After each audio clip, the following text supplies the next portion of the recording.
When we don't have a rack station to do work, but we do have the barbell and bumper plates, we can get pretty creative with integrating workout plans. So today's behind the neck push press is gonna start from the floor with your barbell, power clean it to the shoulders, little bitty push press to get it to behind the neck, and then you can do your real work.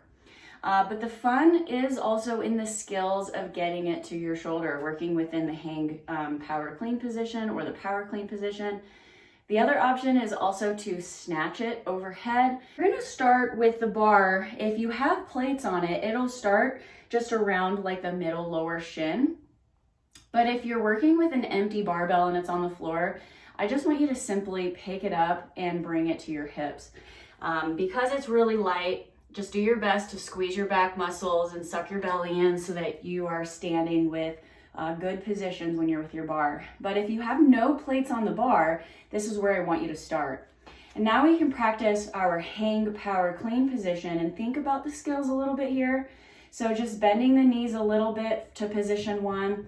I have my hook grip, my knuckles are tucked under, and I'm gonna go to right above the knee to my position 2. Now I want to focus on bringing the hips into the bar, go back to position 1 to then explosively power up and drop under the bar to get into a good hang power clean position. But we don't really want to get hung up on that skill. So if you're like, oh man, I didn't do that right, don't do it again. Do it again the next time when we're going to go for another push press. For now, we got to get it to the back rack. So we're just going to do a little bit of a push press to around the back. Now, all in while, just make sure that your core is sucked in, your pelvis is tucked under when you're doing even like transition movements like that. Next, we're gonna adjust our grip. We're putting my middle finger on that first knurling. You could go a little bit wider if it's more comfortable for you. There isn't necessarily a perfect right position, but what feels comfortable to your body. Technically, the wider you are, the less your arm has to travel to lock out. So I could argue that it's a little bit easier to do your push press that way. So next is just making sure the bar is on your traps, which is your muscle, versus the bone of your neck, or too far down like this, right? We want it to be right on the traps muscle of the shoulder. Your elbows are going to be positioned right under the bar, so not too far forward, not backwards. So that way our wrist and elbow are supporting the weight. So now from here, the eyes are gonna be up, belly in, pelvis under.